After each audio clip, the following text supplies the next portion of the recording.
1970년대 일본 가나사와현에서 한 중고차로부터 이야기가 시작이 됩니다. 어느 날 오후 이치로는 중고차 매매단지에서 구입할 중고차를 보고 있었습니다. 중고차 딜러는 1년 정도 된 차인데 키로수도 적고 내부가 깨끗한 데다가 가격이 싸게 매물이 나왔다며 이치로를 부추겼습니다. 이치로는 싸게 나온 이유가 문제가 있어서 그런 게 아니냐며 딜러에게 물어보았습니다. 딜러는 전 주인이 급하게 처분하려고 싸게 내놓은 매물이라며 에서 태어난 척하며 차를 팔려고 안간힘을 썼습니다. 이치로는 여기저기 훑어보다가 의심 없이 차를 사기로 마음을 먹었습니다. 이치로는 사무실에서 차 계약을 마무리하고 기분 좋게 차를 몰고 집으로 향했습니다. 그런데 얼마 지나지 않아 이치로는 뒷차가 쫓아오고 있다는 걸 알게 됩니다. 사실 의문의 남자는 중고차 매매단지에서부터 이치로 주변을 맴돌았었습니다. 어두운 터널로 들어가는 순간 뒤쫓아오던 차는 이치로를 향해 하이빔을 쏘아댔습니다. 이치로는 의문의 남자로부터 벗어나려고 했지만 하이빔을 쏘아대며 더욱 집요하게 쫓아왔습니다. 추격전은 집 앞까지 계속되었습니다. 의문의 남자는 이치로의 집 앞에서 앞더대 몇 층에 살고 있는지 확인을 했습니다. 이후 의문의 남자는 현관 우편함으로 가서 전화요금 고지서에 이치로의 집 전화번호를 알아냈습니다.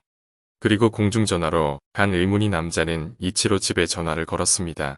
하지만 이치로는 친구와 전화통화를 하고 있었습니다. 전화 연결이 되지 않자 의문의 남자는 포기하지 않고 아침이 오기만을 기다렸습니다.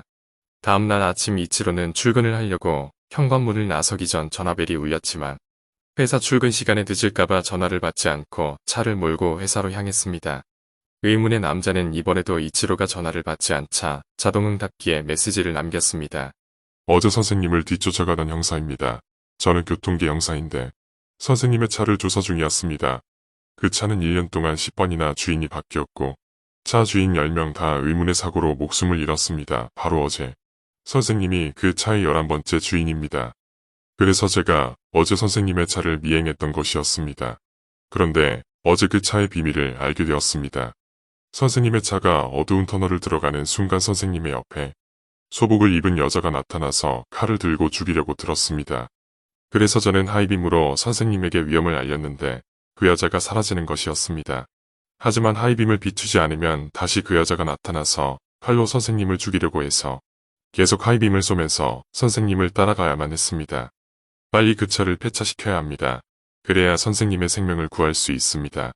차를 처분할 때까지는 어두운 곳에서 운전을 하지 말거나 운행을 하지 않는 것이 좋을 것 같습니다. 선생님 제 말을 믿어주셔야 합니다. 이 이야기는 1970년대 초 일본 가나사와현에서 있었던 사건으로 같은 중고차에서 의문의 살인사건이 연속적으로 발생했고 완 형사의 집요한 추적이 있었습니다. 당시 수사일지에는 미제 사건으로 기록되어 있었지만 그곳 사람들은 첫 번째 주인이 낸 뺑소니 사고로 사망한 여인의 원혼이 바로 그 원인이라고 믿고 있습니다.